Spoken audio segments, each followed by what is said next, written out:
Shalom, le cheminement des idées.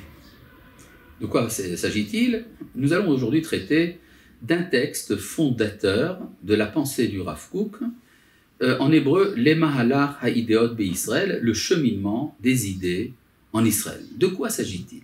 C'est un texte assez long d'ailleurs, qui a été publié par le Rav Kook dans une publication juive qui paraissait à Berlin, et qui est une réponse à un argument d'un auteur juif de l'époque, Shai Horowitz. Shai Horowitz était avant l'heure ce qu'on peut appeler un postmoderniste, ou plus précisément un post-sioniste. L'argument de Shai Horowitz était un argument finalement antisémite, sans le vouloir. Il affirmait que le peuple juif a eu un rôle dans l'histoire, c'était de diffuser certaines valeurs, et que ces valeurs ont été intégrées dans la société et dans la civilisation universelle, et donc il n'y a plus de justification de principe à l'existence du peuple juif.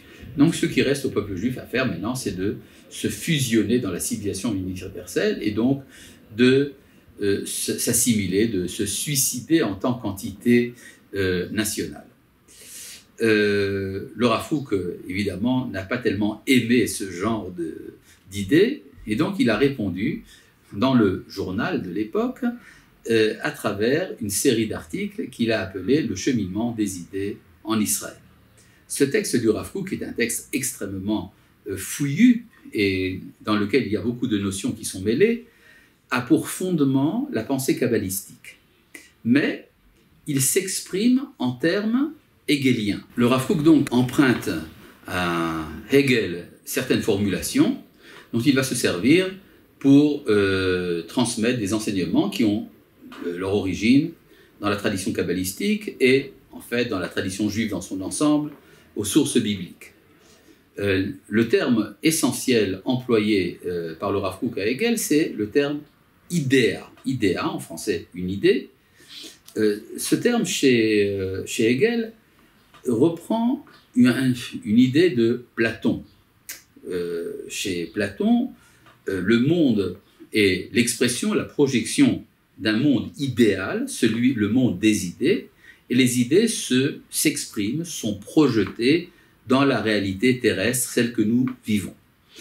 L'innovation de Hegel, c'est que les idées se manifestent à travers l'histoire. Alors que chez Platon, les idées sont au-delà du temps, chez Hegel, les idées s'expriment dans le devenir historique des hommes, et ça s'exprime à travers ce que Hegel appelle une dialectique. Une dialectique, ce terme n'apparaît pas dans le Rav Kook, mais il est en filigrane, il est supposé, c'est-à-dire que toute idée qui s'exprime dans l'histoire devient ce qu'on appelle une thèse. Et cette thèse invite une antithèse qui va s'opposer, qui va compléter ce qui manque dans la première thèse. Et puis, à partir de là, va se créer une synthèse.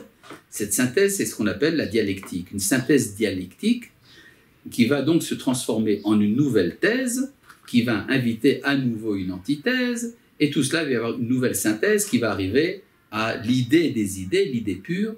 On peut dire le spirituel absolu qui est identique chez Hegel à Dieu. Voilà, c'est ça l'idée fondamentale, et le Rav Kook va nous expliquer comment fonctionne l'histoire selon la tradition juive, quelles sont les thèses, les antithèses et les synthèses. Rappelons une chose importante, cette idée de Hegel a des origines. Son origine, selon les historiens de la philosophie, serait chez Giambattista Vico, qui était un philosophe italien qui a précédé Hegel, qui lui-même aurait été inspiré des enseignements du Maharal de Prague dans le Netzach Israël. Et donc, en fait, tout reste en famille. C'est-à-dire, en passant par le Maharal, on arrive à Vico, de Vico, on arrive à Hegel. D'ailleurs, Hegel a également inspiré la pensée de Karl Marx, qu'on appelle la dialectique matérialiste. Rappelons-nous que Marx avait parmi ses ancêtres le Maharal de Prague, ce qui fait que finalement, on se sent quand même en famille dans toute cette histoire. Et donc, quelle est la thèse fondamentale du Rav Kook? C'est que dans l'histoire est le lieu de rencontre entre deux grandes idées. ce que le Rav Kook appelle idea Elohit et idea Leumit, l'idée de Dieu et l'idée nationale. Et l'idée divine et l'idée nationale, toutes les deux, viennent de la tendance qu'a l'homme à rechercher un sens en dehors de lui-même. Cette recherche de sens en dehors de lui-même, c'est la recherche du sens en dehors absolu, c'est ce qui va créer chez les hommes l'idée de Dieu, la recherche de l'infini, mais il y a également la recherche de l'homme en dehors de lui-même au niveau de la société. Et c'est ça qui va devenir finalement la société et également l'idée nationale. Donc on voit bien qu'à l'origine, l'idée divine et l'idée nationale ont la même origine. C'est cette tendance qu'a l'homme à chercher un sens en dehors de lui-même. Mais dans la réalité de la vie historique, eh bien, ces idées vont s'affronter. Et dans toute société, il y aura toujours une tension entre l'idée nationale et l'idée divine. Ça peut s'exprimer dans certaines institutions. Par exemple, le roi et le prêtre. Alors, dans la société égyptienne de l'Antiquité, le roi était le prêtre, il était également le dieu. Mais de toute manière, très rapidement, vont se créer des frictions. Et ces frictions vont faire que, parfois, l'idée divine va tenter de s'emparer de la société, de la subjuguer, et parfois c'est l'idée nationale qui va se révolter et qui va essayer d'asservir le religieux, ou parfois même de se détacher de l'idée divine. Par exemple, nous voyons depuis les Lumières et puis la Révolution française, il y a cette idée que la souveraineté appartiendrait au peuple. Le roi n'est plus roi par la grâce de Dieu, mais par la grâce de la Constitution. En fait, c'est là une forme de révolte de l'idée nationale contre l'idée divine, ce qui d'ailleurs prend plusieurs formes.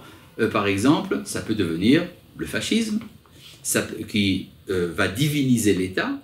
Ça peut devenir l'individualisme exacerbé qui va se révolter contre l'idée même d'État pour mettre en place uniquement l'individu au centre. Et alors, ça va amener une perte de sens de la vie et finalement une crise. C'est-à-dire, il y a une sorte de tragédie à travers l'humanité qui est l'incapacité de faire l'unité entre le divin et le national, parce que le divin a son origine, et faisons bien attention à ça, le divin a son origine dans l'âme, la présence du divin se traduit dans l'âme de l'homme, tandis que le national vient de la nature. Alors c'est vrai que la nature et l'âme, toutes les deux ont leur origine dans l'infini, mais dans la vie existentielle, ce n'est pas vécu comme ça, il y a donc toujours ce conflit. Et la résolution du conflit se trouve dans la création de l'identité d'Israël. En effet, le projet d'Abraham était, dès le départ, de fonder une nation à finalité divine. C'est-à-dire qu'alors que, chez les nations, l'idée nationale a une origine séparée de l'identité religieuse, dans le peuple d'Israël, c'est une nation qui a été créée dès le départ pour réaliser un projet de l'idée divine. Et donc le conflit à l'origine, dans l'identité primordiale d'Israël, ce problème est réglé au départ. Cependant, dans la réalité, il y aura des tensions. Mais étant donné qu'il n'y a pas, dans le souvenir collectif d'Israël, une période où l'identité nationale aurait été séparée de l'identité divine, donc la déchirure absolue entre le divin et le national est impossible pour Israël. Et donc, de ce point de vue-là, Israël représente une sorte de promesse, une sorte d'espoir pour l'humanité. Il suffirait finalement d'imiter Israël pour réussir cette tension intolérable qui se trouve chez les nations. Et c'est là que le Rav Kook, dans un passage très important du livre Oroth, donne une définition du projet d'Israël. Le projet d'Israël serait de créer une société dans laquelle ça ne serait pas seulement une élite spirituelle qui serait en proximité avec Dieu. Ça serait l'ensemble de la société. Or, une société, dans son ensemble, est faite de gens vertueux et de méchants, de riches et de pauvres, d'hommes et de femmes, de gens intelligents et de gens bêtes. Et il y a des intérêts économiques, il y a tout ce qui fait la vie. Et c'est pourquoi, justement, cette communauté doit être une communauté nationale et non pas une communauté religieuse. Parce que dans une communauté religieuse, il y aurait une sorte de hiérarchie qui fait que ce serait uniquement les élites spirituelles et intellectuelles qui seraient au courant des grandes valeurs et la majorité du peuple serait en dehors du coup. Tandis que quand Dieu choisit la nation d'Israël, l'idée divine deviendrait l'âme qui serait insufflée dans l'ensemble du corps collectif. Et donc là, il n'y aurait plus ce conflit entre le national et le spirituel, entre le corps et l'âme finalement. Et donc ça pourrait servir de modèle par la suite. Tout cela a été réalisé au temps du désert. Au temps du désert, il y a eu une sorte de ce qu'on appelle Shne Meorot Beketer Echad, c'est-à-dire les deux luminaires avaient la même couronne, pour reprendre une expression tirée du Midrash. Et donc, les deux luminaires, le soleil et la lune, qui à l'origine, selon le Midrash, étaient de la même brillance, on pourrait dire que c'est l'idée divine et l'idée nationale qui ont coexisté en pleine harmonie au temps du désert.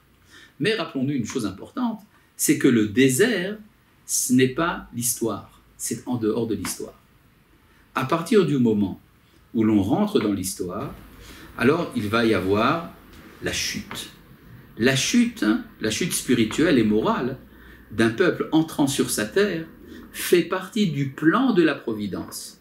Contrairement à ce qu'ont voulu les explorateurs qui étaient de se confiner dans le spirituel du désert, eh bien justement, le projet divin est d'entrer en Eretz Israël avec toutes les chutes que nous connaissons depuis l'époque des juges et au temps des rois d'Israël, mais finalement, ça permettait l'expression terrestre des idéaux d'Israël. Et cette expression s'est formulée, on peut dire, en 3 phases. Le premier temps, l'époque du premier temple, qui correspond au temps biblique, le temps du deuxième temple, qui correspond au temps talmudique, et puis après, le troisième temple, qui est en train de s'élaborer à travers l'histoire, après un très long processus, dans lequel une synthèse doit réussir. Qu'est-ce qui s'est passé exactement ? Eh bien, on peut dire qu'au temps du premier temple, le temps biblique, c'est l'identité du klal, le collectif, qui dominait la vie d'Israël. Mais c'était au détriment de la réussite des individus. L'individu n'a pas participé à la grandeur du temps de Salomon, par exemple, et c'est ça finalement qui a entraîné la réceptivité à toutes les abominations de la société idolâtre et cananéenne, tout ce que ça impliquait. Finalement, il a fallu briser le cadre national, et à l'époque du deuxième temple est apparu, après la destruction de l'identité nationale et également pratiquement destruction de l'idée divine en Israël, il en est resté quelques étincelles, quelques petits morceaux, et c'est là qu'est apparue une nouvelle idée dans l'histoire, ce qu'on appelle l'idée religieuse. C'est là que le judaïsme est devenu une religion. La religion d'une communauté qui a une origine nationale, mais qui se comporte en tant que religion parmi les religions. Et c'est là qu'il y a eu la réussite de ce qu'on appelle le prat, l'individu, au détriment du collectif. Donc si on pourrait faire ici une sorte de thèse-antithèse, thèse collectif, antithèse individualité, et finalement, ça doit créer à travers l'histoire, à travers un très long processus qui implique également la confrontation avec les différents cultes, avec la philosophie universelle et tout ce que ça implique, ça doit amener finalement en fin d'histoire à une synthèse réussie entre le klal et le prat qui est en train de s'élaborer aujourd'hui en Eretz Israël. Mais alors, on ne va pas perdre au passage ce que nous avons gagné dans l'histoire. Le Rav Kook parle d'une synthèse triple, une synthèse entre l'identité divine, entre l'idée divine, l'idée religieuse et l'idée nationale qui vont se retrouver aujourd'hui en Eretz Israël à travers une sorte de dialectique entre les différentes parties du peuple, ceux qui sont sensibles aux religieux, ceux qui sont sensibles au national et ceux qui sont sensibles à l'universel. Et dans cet ensemble des 3 identités va apparaître ce qu'on appelle le Kodesh HaElyon, la sainteté suprême qui doit s'exprimer à travers toute la société et réconcilier les différentes parties de l'identité humaine. Shalom.